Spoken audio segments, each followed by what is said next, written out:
کاتتان باش بینەرانی خۆشەویستی تلویزیۆنی کۆمەڵە تۆ خوشحاڵم بۆ جارێکی تر دێمەوە خزمەتتان لە بەرنامێکی تری دیالۆگدا. ئازیزان، باسی بارودۆخی عێراق بە تایبەت لە ئێستادا کە پرسی سەرۆکۆماری هاتۆتە ئاراوە باسێکی زۆر گرنگە. دەوری هێزە سیاسیەکان چییە؟ وڵاتانی دراوسێ لە بابەتەوە چ دەورێکیان هەیە؟ بۆ پرسی سەرۆکۆماری بووە بە گرەیەکی پووشکە و لە بینی هێزە سیاسیەکانی بە تایبەت هەرێمی کوردستانە هەل نەبووە. هەر بەم بۆنەوە داوامان کردووە لە کاک ئەنوەر حوسێن ناسراو بە بازگەر ڕۆژنامە نووس کە بەشداری ئەم بەرنامەیە بکات. کاک ئەنوەرجان بەخێر بی بۆ بەرنامەی دیالۆگ. زۆر سپاس کاک، زۆر سپاس. کاک ئەنوەر، پێم خۆشە لە بیدایەتەوە باسی وەزعیەتی سیاسی ئێستای عێراق بکەی بە کورتی، جا دوای دینە سەر پرسیارەکانی تر. زۆر سپاس. لە ڕاستیە دوای پرۆسەی هەڵبژاردننی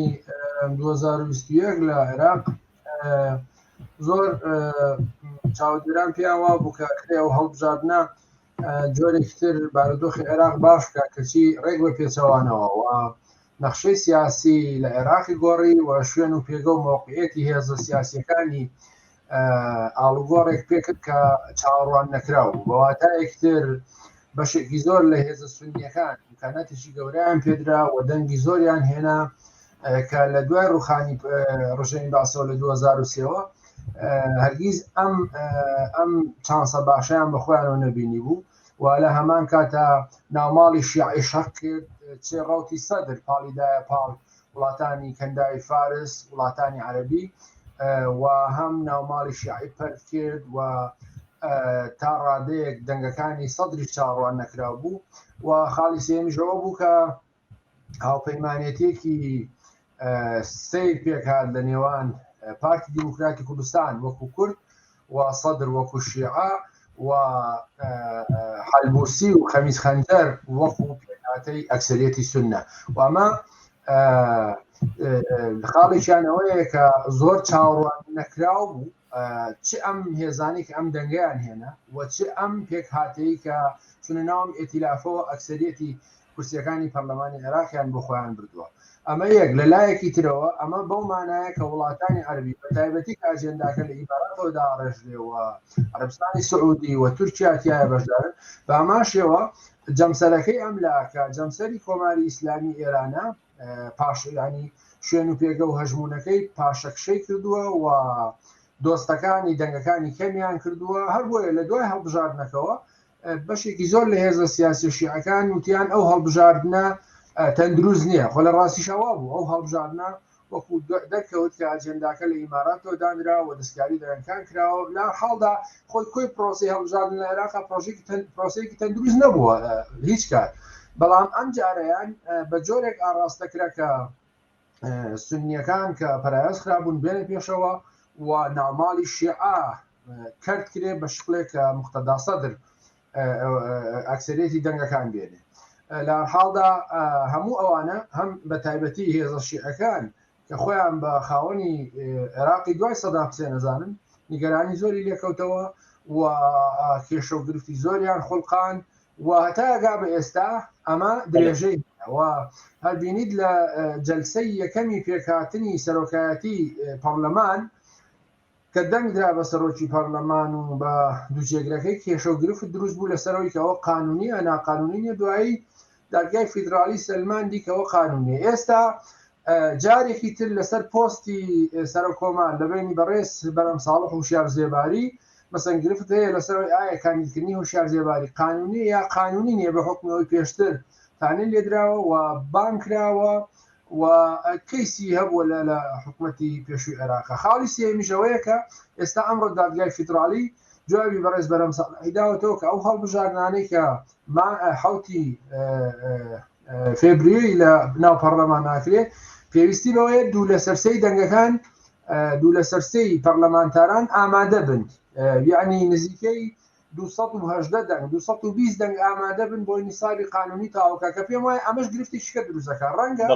ئەگەر شیعەکان یا با بڵێم جەمسەری ئێرانی لەگەڵ جەمسەری ئیماراتی و سنی نەگەنە نەتیجە ڕەنگە یەکەم نیسابی قانونی تاوا نەکرێ بۆ نەسنە ناو هۆڵی پەرلەمانەوە و ڕەنگە لەسەر کاندیدەکانی سەرۆکۆمار دیسان کێشە دروست بێ و بە تایبەتی کە بەشێکی ئەم خلافە یا ئەم کێشانە هۆکاری ئەوەیە کە پارتی دیموکراتی کوردستانیش کاندیداتۆری خۆی ناوەتە پێشەوە کە لە کاتێکا لە دوای ڕوخانی باسەوە پۆستدا دینە سەر وردەکارەکانی کاک ئەنوەر پێم خۆشە من پرسیارەکەم زیاتر لەسەر بارودۆخی سیاسی ئێستا عێراق بۆ ئێمە لە چ ظروفێکی سیاسیە خەریکی نەچین بەرەوپیری هەڵبژاردننی سەرۆکۆمار ئەمە وەزیەتی سیاسی ئێستا چۆنە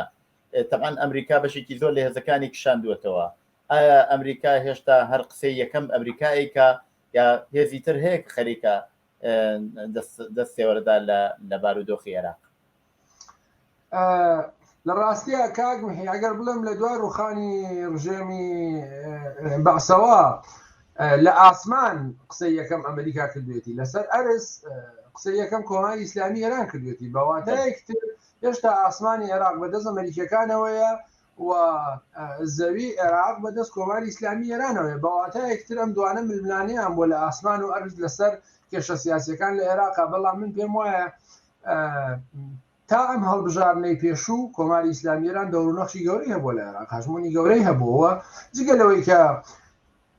خۆی هەژمونی سیاسی گەورەی هەبووە و واقعەتی کشەوەیە کە لە 1965 عێراق شیعەیە و سونیەکان تا ڕادەیەکی زۆر پەرایەز خرابن و هەموو ئەم پەرایەزخستنی سونیەکان وای کرد لە وڵاتانی عەرەبی بێنە سەرخەت بۆی کە سونی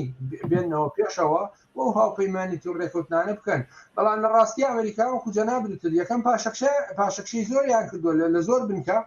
دووهەم ئەوەی کە لە ئەفغانستان ڕوویدا بە جۆرێکتر لێرە تەفسیرەکرێت کە لێرە ڕووبدا چونکە جگەلەوەی کە بە نەزەری من ئەمریکا لە بەشێکی زۆری خۆرهڵاتی ناوەڕاست پاشەکشەی کردووە و هەر جم و جۆڵێکی وڵاتە یەکگرتووەکانی ئەمریکا چ پاشەکشە بکە چ پێشڕەوی بکە دەوروونەخشی تەسیری زۆرە لەسەر هەر وڵاتێک وە ئەمە لە عێراقیش ڕنگدانەوەی هەبووە بەڵام پێم وایە ئەمریکیەکان هەم بۆ خۆیان وەکوتم لە بەشێکی زۆری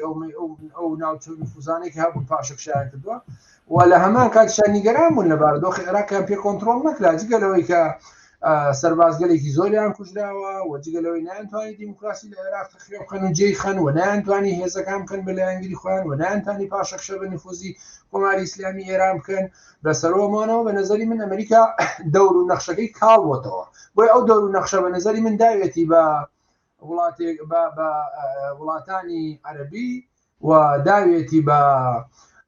وڵاتانی ئیمارات و عەرەبستانی سعودی و تا ڕادەیەکیش تورکیا ئێستا ئەم دەور و نەخشی ئەمریکا لە عێراقا بەڕێوە بن بە نەزەری من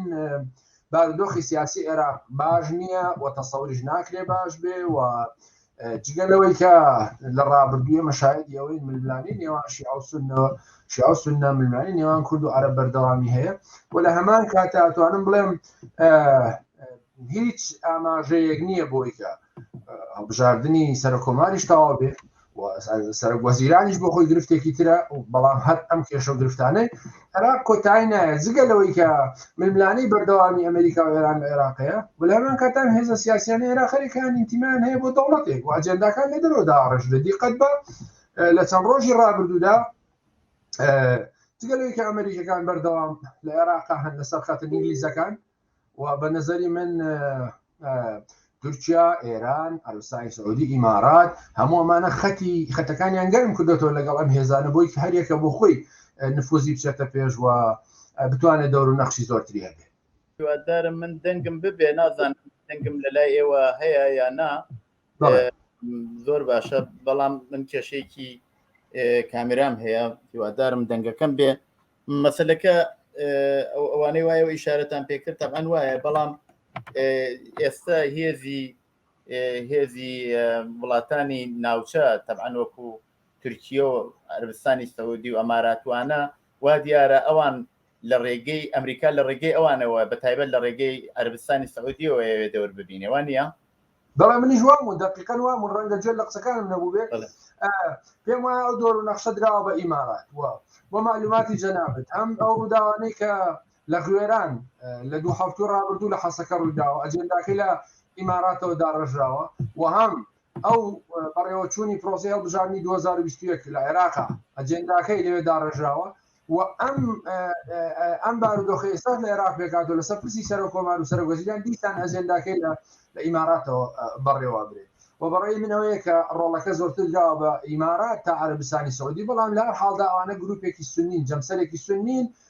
بەڵام دەور و نەخشی ئەوان لەوەیە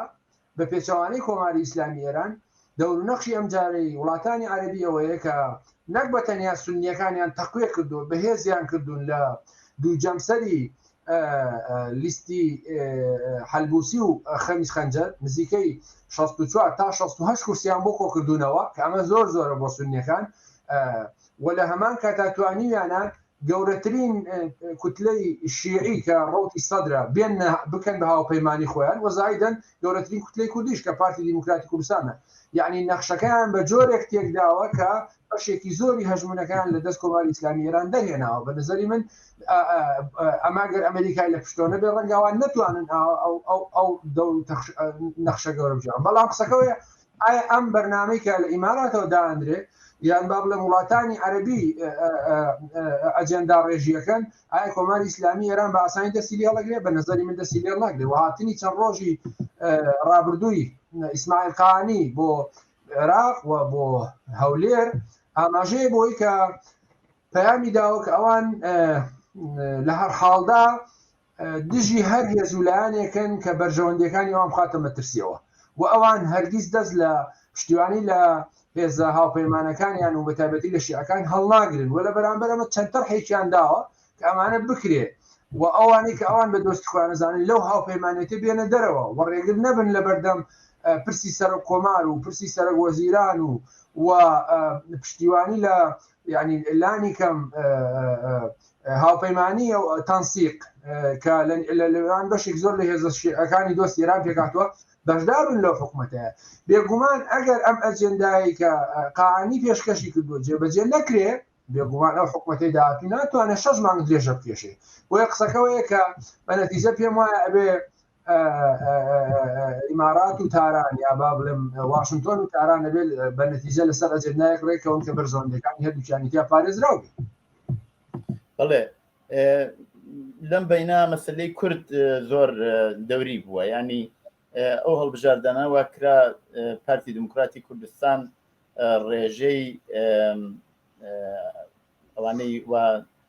ڕێیاندا بوو بە پارتی دموکراتی کوردستان لەسەرەوە بوو و پارتی دموکرات پێی وایە بەپێی ئەوەی کە لەو بابەتەوە ئەوان لە مەجلیس نوێنەریان زۆرتر هەیە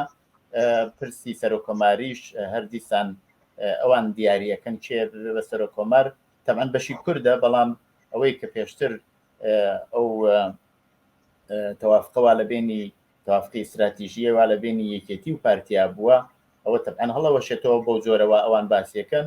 و هەر دەوری پێشووی سەرۆکۆماریش ئەگەرەوە لە بیرتان بێ دکتۆر فواد حوسێن خۆی دیاری کرد بەڵام لە هەڵبژاردنەکە دەرنەچوو و ئەوە بوو کە دکتۆر ئەوە دەرچوو کە یەکێتی نیشتمانی توانی نوێنەری خۆی وەکو سەرۆکۆمار دابنێت مەبەست ئەوەیە کە ئەم جارە ئایا کێشەکە چییە ئەم تەوافقە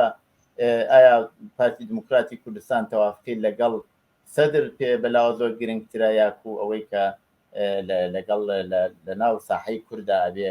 یەکڕێزی کورد ڕابگیرێ بۆ کارەکەی چییە تەبعاً ئێوە توان لەلایەن خۆتانەوە باسی بکەن بەڵام چۆنە پارتی هاتوۆتە سەر ئەو بڕیارە لە ڕاستیە کاک مەحیە بۆ معلوماتی جەنابێت من نەزەرم وایە کە ئەو نزیکبوونەوەیە چونکە ئێستا پێم وایە ئەوە نەبووە هاوپەیمانی ئەی ناوێکی نییە مەسەلەن ڕۆتی سەدر و پارتی دیموکراتی کوردستان و حەلبوسی لەژێر ناونیشانێک نەبوونە هاوپەیمانێتێک نەبوونە فراکسیۆنێک تا هێشتا لە ناو پەرلەمان بەڵام ئەو نزیکبوونەوەی بە نەزەری من ئەکرێ بڵێم 6 مانگ ساڵێک پێش هەڵبژاردنەکانی 2021 بەڕێوە چوە وەکوتم ئەجەندایەکی عەرەبیە و سەرکەوتوش بوون لەوەی کە بتوانن بەهێزترین هێزەکانی ناو گۆڕەپانی سیاسی عێراق لە ناو پرۆسی سیاسی لە هەڵبژاردنەکانی 2021 کۆ بکەنەوە چه پارتی دیموکراتی کوردستان بە 31 کورسیەوە و چه ڕەوتی سەدر بە 73 کورسیەوە و چه هاوپەیمانی تەقەدومی حەلبوسی و خەمیس خەنجەر بە 64 کورسیەوە و ئیزافی کورسەکانی تریان کە نزیکە بێتەوە لە 180 تا 200 کورسی و ئەمە لە ڕووی ئەگەر لە ڕووی هێزی سیاسی و حساب بکەی بەڵێ ئەمە هێزە سیاسیەکانی سێپێکاتە سەرەکیەکەی عێراقن کورد و شیعە و سوننە و ئەگەر لە ڕووی کورسی پەرلەمانی و حسابیکەی ئەمە سێ هێزە ئەساسیەکەن کە ئەتوانن زۆرترین نفوزی ناو پەرلەمانیان هەیە ئەمە وە لە ناو هەر کام لەم پێکاتانەش ئەمانە یەکەمین هێزی پارچەکانی خۆیانن یعنی پارتی دیموکراتی کوردستان ئەکسەریەتی کوردستانە ڕەوتی سەدر ئەکسەریەتی شیعەیە و حەلبوسی و خەنجەر ئەکسەریەتی سونیەکانن ئەمە هەمووی ڕاستە بەڵام قسەکەی پارتی دیموکراتی کوردستان بە نەزەری منەوەیە کە ئێستا تووشی گرفتێک بووە یەکیانەوەیە کە چۆن کۆماری ئیسلامی ئێران ڕازیەکە بەوەی کە چونکە کۆماری ئیسلامی ئێران لە بیدایەتی ئەم کێشانەوە ڕوئیایەکی هەبوو نەزەرێکی هەبوو کە داوای کرد لە سەرکردایەتی سیاسی کوردیان یەکێتی نیشتیمانی پارتی دیموکراتی کوردستان ئێوە مەبنە تەرەف لە کێشەی نێوان شیعە ئێوە تەرەفداری هیچ لایەک مەکەن ئێوە بەسەر بەخۆ بنێنەوە بەڵام کاتێکە پارتی دیموکراتی کوردستان چ ئەو هاوپەیمانێتەوە یەکێتی نیشتیمانی کوردستانیش نیگەران بوو و چونکە ئیتفاقێکی پێشوەختەی کوردی نەبوو خاڵی یەکەم خاڵی دووهەمیشی کاک محیە پارتی دیموکراتی کوردستان کە باز لە ئەوە کە ئەکسەریەتی دەنگەکانی کوردستانیەنەوە ئەمە ڕاستە بەڵام دوو خاڵ هەیە لێرە یەکێکیانەوەیە کە پۆستی سەرۆک کۆمار لە عێراقدا یەکسانە بە پۆستی سەرۆکی هەرێم لە هەرێمی کوردستان کە پێشتر اتفاقی لەسەر کراوە بڕیاری لەسەردراوە ئەمە خاڵێکیان خاڵی دووەمیشەوەیە کە سەرۆک کۆمار بڕاوەتەوە کە ئیستحقاقی کوردە و لە بەرەوەی سەرۆکی هەرێم بۆ پارتی دیموکراتی کوردستانە سەرۆک کۆمار ئۆتۆماتیکی بۆ یەکێتی نیشتیمانی کوردستانە وەکە باسی دەنگ و ڕێژەی دەنگدان و کورسیش دێتە پێشەوە هیچ پەیوەندێکی نییە بە پۆستی سەرۆک کۆمار چکە پۆستەکان لە عێراقا پۆستی سەرۆکی پەرلەمان پۆستی سەرۆک وەزیران و سەرۆکی کۆمار لە نێوان سێپێک هاتەی تایفی و مەزهەبی نێوان شیعە و سوننە و کورددا بەش کراوە خۆ ئەگە قسەکە لەسەر دەنگدان ڕێژەی دەنگ بێ خۆ مستەفا کازمی کە لە 2 ساڵی ڕابردوو سەرۆک وەزیران و ئێستاش گوایە چانسی هەیە بێتەوە سەرۆک وەزیران خۆ یەک کورسی پەرلەمانی نییە خۆ هیچ هێزێکی سیاسی لەگەڵ نییە خۆ هیچ حیزبێکی نییە قسەکە لەسەرەوە نییە پەیوەندی نییە بە کورسیەوە پەیوەندی هەیە بەتەوە وەفقە لە نێوان ئەم سێ پێکاتەیە کراوە بۆ یەکێتی نیشتیمانی کوردستان لەوە نیگەران بووە کە پارتی دیموکراتی کوردستان ینی ئەم تەوافقە کوردی بەجێهێشتووە و لە هەمان کاتا پێداگری لەسەرەوەکە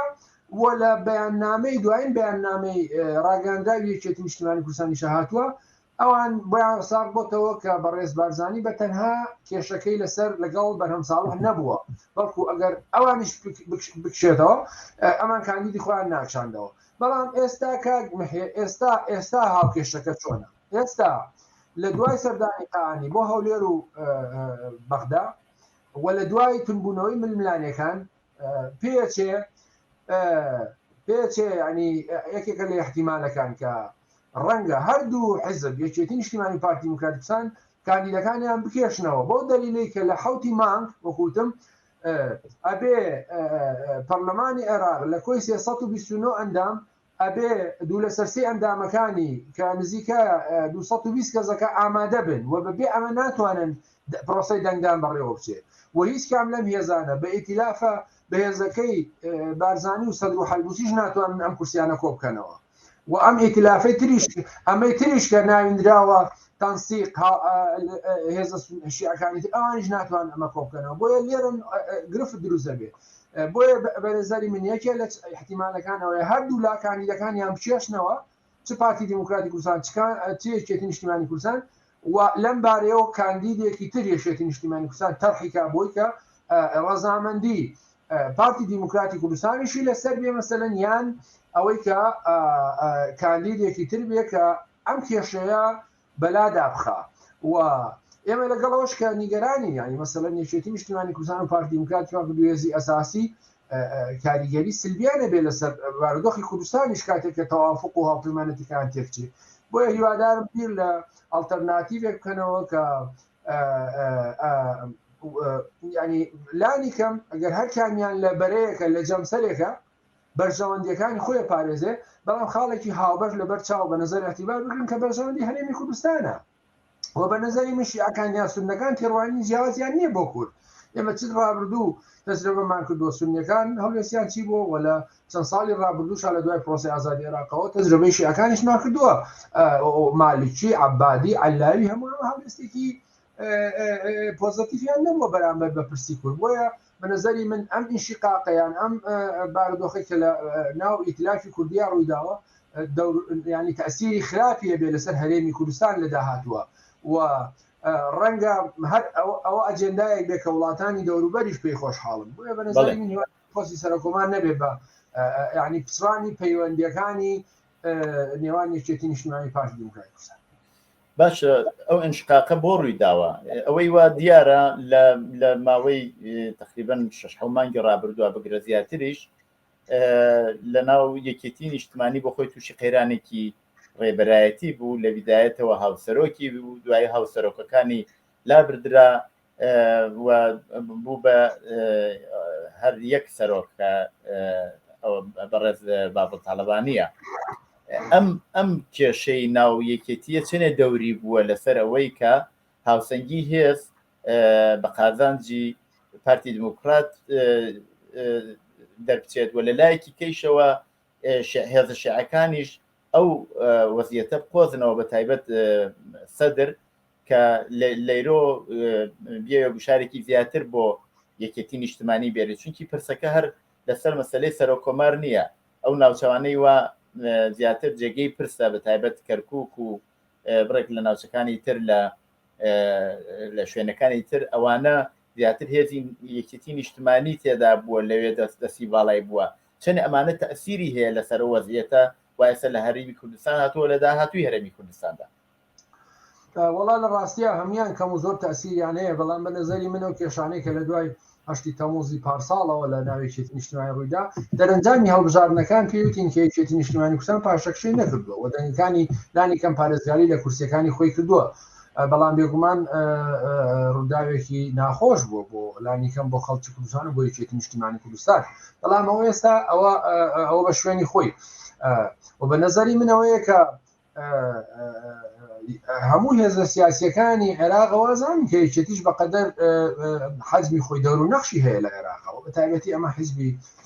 بەڕێز مام جەلال بووە و هێشتا ئەوان ئەو تێڕوانینە بەرزە نرخێنیان ئەو تێڕوانیان لا گرنگە و بەرزەی نرخێنن بەڵام قسەکەوەیە کە بە نظری من کار هەیە یەکەم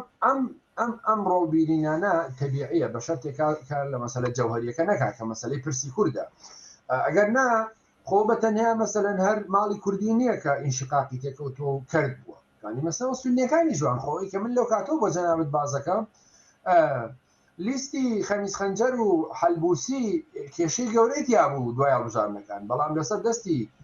عەرەبستانی سعودی و تورکیا و ئیمارات یەکیان خستن کە مەسەلەن خەمیس خەنجەر و هێزەکەی خۆیان کاندید نەکەن ڕێکەوتن لێەوە شیعەکانی زۆی کە جەنابشت باس کرد گەورەترین تەکەتولی شیعی کە ڕەوتی سەدرە جیابۆتەوە لە ماڵی شیعیش کێشەی تێکەوتووە بە نەزەری منێکیانەیە کەوتم ئەمە ئەجێندایەکی دەرەکی لە پشتەوەیە لە هەمان کاتە ڕەنگە عەرەبی شیعە و سوننا لە حاڵدا بتوانن لەسەر زۆر شت ڕێک بکەون لانی کەم بەرامبەر بە مەسەلەی نەتەوەی بەرامبەر بە کورد بەڵام پێم وایە یەکێتی و پارتی ناتوانن بەبێ مەسەلەی نەتەوەی دیفاعکەن لە کەیسەکەی خۆیان و مۆزوعێک کە بۆیان گرنگە هەرێمی کوردستان و مەسەلەی نەتەوەییەوە مەسەلەی خەڵکە بۆیە دابەشبوونیان بیانەوە نیانەوە کاریگەری نێگەتیڤە بێ بەڵام قسەکەوەیە کە لە ڕاستیە واقعیتەکەوەیە کە پارتی دیموکراتی کوردستان ئەم تەوافق و تەوازنەی تێکدا بە چوونەپاڵی لیستی حەلبوسی و سەدر ئەمە خراپ بوو و ماڵی کوردی تێکداوە بۆیە بە نەزەری منەوەیە کە گرفتەکەی یەکێتی نیشتیمانی کوردستان ئەوەیە کە ئەبوو نەچوونە ناو هیچ کام لەو هاوپەیمانێتیانەوە نە ئەمام بچنە ناو هاوپەیمانێتەوە نە یەکێتی نیشتیمانی کوردستانی لە هاوپەیمانێتی تر بووە ئەتوانی مەسەلەن بەیەکەوە دانیشن و ئەو کورسیانەی ئەو 64 کورسی ئێوان هەیەە ئەتوانی بەڕاستی دەورونەخشی زۆری هەبێ و بتوان سەر کۆماریش دەرچێنن و بتوانن ئیمتیازی زۆرتریش دەن. بەهەرحاڵ ئێستا ئەم مەوزوعە یەکلا نەبووەتەوە بە نەزەری من هێشتا چەند کاتژمێرێکی زۆری لەبەردەما ماوە کە بتوانێ بەشێک لە کێشەکان یەکلاکاتەوە. لانی کەمیشێتی پارتی ئەگەر لە ئێستاە لەسەر پۆستی سەرە کۆمار بۆ یەکێتی نیشتیمانی کوردستان ڕێکەون ڕەنگە بەشێک لە خلافەکان کۆتایی پێبێ و ئەگەر نا هەر نەتیجەیەکی سەرە کۆمار لە داهاتوو کە ڕۆدا کاریگەری خراپیشی لەسەر هەرێمی کوردستانە بێەوە و ئێمە ڕەنگە بێتە هۆی شێوی و پسڕانی تەوافق لە نێوان یەکێتی و پارتی کە ئەمە بە زەرەری هەرێمی کوردستان و ڕەنگە بەخواستی شیعەکان و سوننەکان و وڵاتانی منتەقەکەش بێت. بەڵام هێشتا ئەوکوتم هێشتا کارت و فشار و دەستێوەردانی وڵاتانی منتەقەکە بەردەوامە بۆی کە هەر یەکەیان بتوانێت لانی کەم بەرژەوەندەکانی خۆی زۆرتر بپارێزێ. ئایا قسەکەوەی ئایا ئەو پاشەکشەی کە کۆماری ئیسلامی ئێران و شیعەکان کردویانە دەتوانن جێپی خۆیانی تێدا بکەنەوە جارێکی تر و بەتایبەتی لە برنەوەی پۆستی سەرە کۆمار و لە بەشداری پێکردنی هاوپەیمانی تەنسیقی مالیکی و عامری و ئەمانە ئایەتوان ئەمانە بێنە ناو ئەو حکوومەتەی زۆرینەوە و ئایا ئەتوان ڕۆڵیان هەبێ و بەشدار بنیا پەراوێز ئەخرێن و دیوەکەی تریشی ئەوەیە ئەو هاوپەیمانەتی سێقۆڵی پێک هاتووە ئەمانە پەراوێزەخە کە بە نەزەری من ئەمانە ئەگەر لە ئێستا چارەسەرێکی بۆ نەدرۆزێتەوە نە پەرلەمان نەتوانێت سەرکەوتوو بێ نە سەرۆک کۆمار و نە حکوومەتی داهاتووش دەتوانێت عێراق بەڕێوە بەرێوە دوور نییە ڕوبەڕووی شەڕێکی ناوخۆ و شەڕێکی تایفی و مەزهەبی نەبێتەوە بە تایبەتی کە ئەوازانم کە شیعەکانی هەشتی شعبی و گروپە جۆرەکانیان هەرگیز بەوە ڕازی نابن کە عێراق تەسلیمی جۆرێکی تر لە سیستەمی سیاسی و هاوپەیمانەتی بکەن کە بەرژەوەندەکانیان نەخاتە مەترسیەوە. بۆیە بە نظری من ڕەنگە ئەگەر مەسەلەن بە منطق و عاقلانی بیر لە چارەسەری ئەم کێشان نەکرێتەوە عێراق بەرەو شەڕێکی ناوخۆیی بەرەو لە دەستدانی ئەوەیشی کە هەیە بیبە. دەوری هێزەکانی تری هەرێمی کوردستان لەم کێشە چۆنە هەروەکە زانی ئەوانیش بڕێک نوێنەریان هەیە هەم بکوونەوەی نوێ و بڕێک لە هێزەکانی تر تەقەن زۆر نین بەڵام ئەوان چ دەورێکیان هەیە ئەوان چ لایەنێکیان هەیە. بەڵێ ویستم بڵێم لە جگە لەو هێزە کە 176 کورسیان هەیە و هاوپەیمانەتی تەنسیقکەنەوە 6 کورسی هەیە 42 کورسی لە ناو پەرلەمانی عێراقا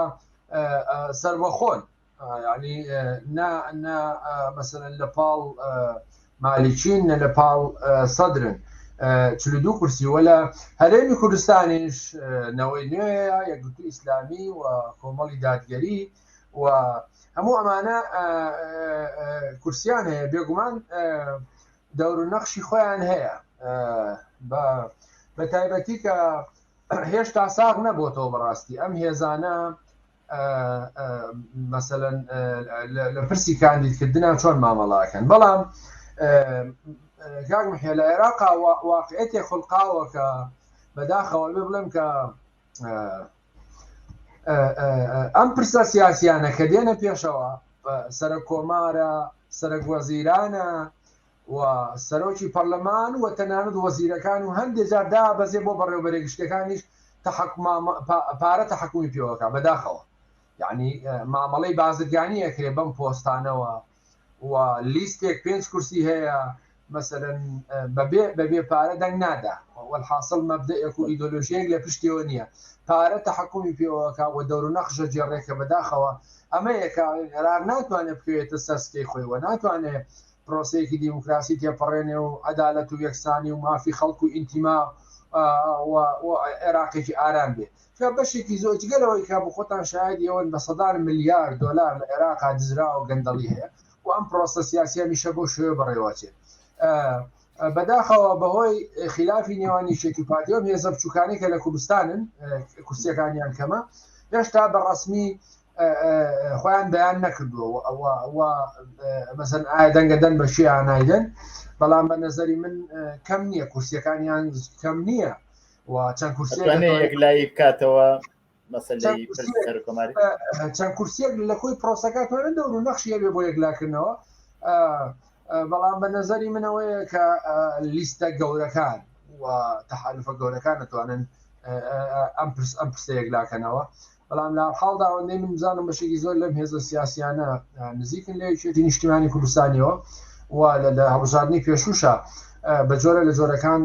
هەماهنگگی هەبووە لە نێوانی یەکێتی نیشتیمانی بە تایبەتی کۆمەڵی دادگەری و یەکگرتووی ئیسلامی و بستنەوەی گۆڕان کە بەداخەوە هیچ کورسێکی نێناوە بەڵام هاوپەیمانی یەکێتی نیشتیمانی کوردستان بووە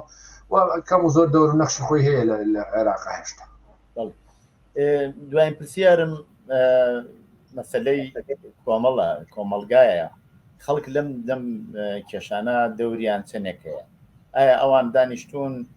چاو لە ڕووداوەکانی عێراقەکەن و بدان کێ بێ بە سەرۆک کۆمار و کێ بێ بە سەرۆک وەزیران و یاکو فڵانە وەزیر دانرێت و ئەمان لەم کێشا دەوریان چۆنە ئەزانین پێش لە کۆڕۆنا ساحەی سیاسی عێراق کەوتە بەردەم ناڕزایەتی زۆر کە هەم لە مەیانی تەحریری عێراق کۆبوونەوە هەم لە جنوب هەروەتر و ئەوان پیشانیشیاندا کە زۆر هەست بەوە ناکەن کە هێزەکانی دەرەکی بێن لەم ئاڵوگۆڕەدا دەخاڵت بکەن و دەستی تێوەردەن هەر بۆ بۆنەوە بینیمان کە باڵێزخانەی ئێران لە بەسرەیان سووتاند و چەند شتی لەو بابەتەوە کرا مەبەستەوەیە کە خەڵک ئێستا لە چه وەزیەتێکان یا هەر خەریکی چاوکردن لە ئەو وەزیەتن ئەو سناریۆن وا لە ئارادایە خۆی حقیقەتەن ئەگە ئەو 42 کورسی من باسم کرد بەشێکی زۆری نوێنەرایەتی خۆپیشاندەرەکانە نوێنەری خۆپیشاندانەکانن هاتوونە ناو پەرلەمان و ئەوانیش بە نەزەری من کەوتونەتە ناو ئەو مەعمەعەوە کە لە عێراقا بەڕێوە ئەچێ بەڵام لەگەڵەوەشە ئێمە شایدیەوەین کە خەڵک خوازیاری ئەوەیە کە هەرچی چۆنێکە ئەم پرۆسە سیاسیە بە ئاکامگا و بتوانێت عێراقێکی ئارام بخڵقێ و بتوانێت خزمەتگوزاری بەردەوام بێ عەدالەت بەردەوام بێ کارەبا بەردەوام بێ بەڵام بە نەزەری من داخوازیەکانی خەڵک ینی پێ ناچێت جێبەجێ بێ بەوەی ئەم کێشە و خلافانەوە و لەگەڵەوەشە من پێم وایە ئەگەر لە خراپترین حاڵەتە ئەوەی کەوتم کوتم ڕەنگە بارودۆخی عێراق بەم کێشە ململانیانەوە بەردەوامی بچێتە ناو شەڕێکی ناوخۆییەوە واگەرەمە ژوونەدا بە نەزەری من خۆپیشاندان ئەتراز و ناڕەزایەتی خەڵک بەردەوامە بێت بۆ خواستەکانیان بۆ مافەکانیان و کار محیانی مەسەرەن لە 2014 بۆ 18 لە 18 بۆ 21 کە بەردەوام پرۆسی سیاسی و هەڵبژاردن لە عێراقا ڕوویداوە هیچ شتێک لە وەزعژیانی گوزەرانی خەڵکی عێراق باشتر نەبووە دزی زۆرتر بۆ ناشەفافی گەندەڵی و بێکارەبایی بێئاوی و کوشتن لەسەر عومەر و عەینای عومەر و عەلی حوسێن و حەسەن و شیعە و سونە و مەسەلەن شارێکی وەکو بەسرە کە یعنی یەکێکە لە جەمسەرگرنگەکانی عێراق بۆ سەر دەریا و بەشێکی زۆر لە نەوتی فرۆشاری عێراق لە بەسرا ڕوا بۆ دەرەوە لە کەمترین و بچووکترین خزمەتگوزاری بێبەشە کەمترین مافی هەیە و بە نەزەری من ئەو خۆپیشاندانانە لە داهاتووە بەردەوامە بێ و ڕەنگە سەر کێشێ بۆ ڕووداوی خراپتر لەوەی کە هەیە و بە نەزەری من لەسەر و ئەو دوو خاڵە نێگەتیڤەشەوە کە باسم کرد خاڵێکتری مەترسیدار ئەوەیە کە وەکوتم ئەو بارودۆخی کە لە غوێران و حەسەکە ڕوویدا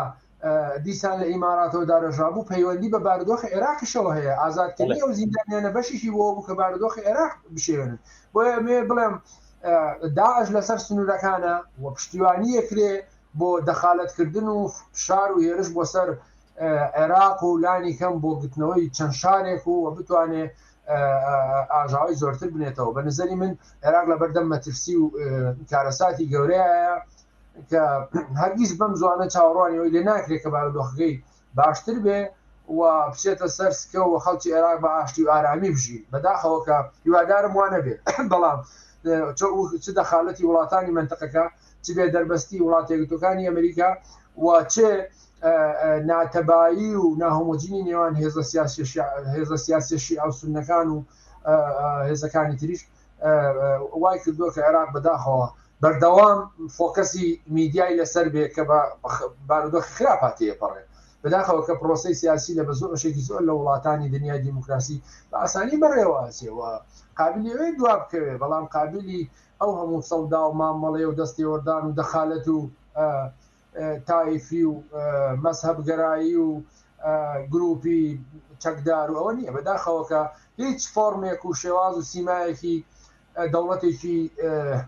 بەقوت و بنیادنەر و دەوڵەتێکی ئەکتیوی پێوە نیە عێراق چاڕوانی بە نظری مشتی باشی لە ناکرێ و ئەم ڕووداوانەی کە پێشیا تێپەڕین پێمان دەڵێن کە بەڕاستی خودی هێزە سیاسیەکانیش نازانن داهات عێراق بەرەوشیەوە. بەڵێ کاکەنوەر پرسیارێکی ترم نەماوە گەرێ نکتەیەکەیە کە لە بیرتان سوێ یا شوێنێکەیە کە باسمان لێ نەکردویان لە خزمەت. وەڵام من سپاسی جەناب دەکەم پێم وایە لە چەند ڕۆژی داهاتووە پۆستی سەر و کۆمار بە شکۆی مەشیلەکان کە ڕەنگە چاوەڕوان نەکراو بێ یەکلا بکرێتەوە و پۆستی سەرۆک وەزیرانیشی دێتە پاڵ کە ئەوەش تەسەوڕەکەم بە ئاسانی تێنەپەڕێ پێکێنانی حکوومەت ئاسان تێنەپەڕێ و لەبەرەوە لە حاڵدا هیوادارم بارودۆخێک نەیەکە پێشەوە کە عێراق بگەڕێتەوە خاڵی سفر وەلانی کەم لەمە هێشتا هەیە باشتر بێ و هیوادارم بە تایبەتی یەکێتی نیشتیمانی پارتی دیموکراتی کوردستان زۆرتر هەست بەم مەترسیانە بکەن مەترسی و دەخالەتی وڵاتانی منتەقەکە و دەخالەتی یەکگرتوویی شیعە و سوننە بەرامبەر بەخواستی خەڵکی کوردستان کە لە دوجاردا هەردووشیان مەترسین و مەترسیەکانی سەر سنووری داعش و ئەو ئاڵۆزیانی کە لە کۆی منتەقەکە هەیە لە ئەفغانستانەوە تا ئەگاتە تورکیا سووریا و لە ئەفغانستان و دەوروبەرمان بێگومان هەمووانە کاریگەری نێگەتیفی هیوادارم ئەوە لە بەرچاو بگرن کە مەترسی گەورە لەسەر کورد بەگشتی لە ناوچەکە و بەتایبەتی لە سەهەرێنی کوردستان و ڕۆژاوای کوردستانیش هەیە. زۆر سپاس کاکەنوەرگیان بۆ بەژاریتان لەو بەرنامەیەدا هیوادار بتوانین لە کاتێکی تێشدا حتمەن ئیستفادە بکەین لە بیر و بۆچوونەکانتان و زۆر سپاس. زۆر سپاس. بینەرانی خۆشەویستی تلویزیۆنی کۆمەڵە و بەرنامەی دیالۆگ بەم جۆرە هاتینە کۆتایی ئەو بەرنامەیە هەتا دیالۆگێکی تر ڕۆژ و شەوێکی خۆشتان بۆ باوەتە.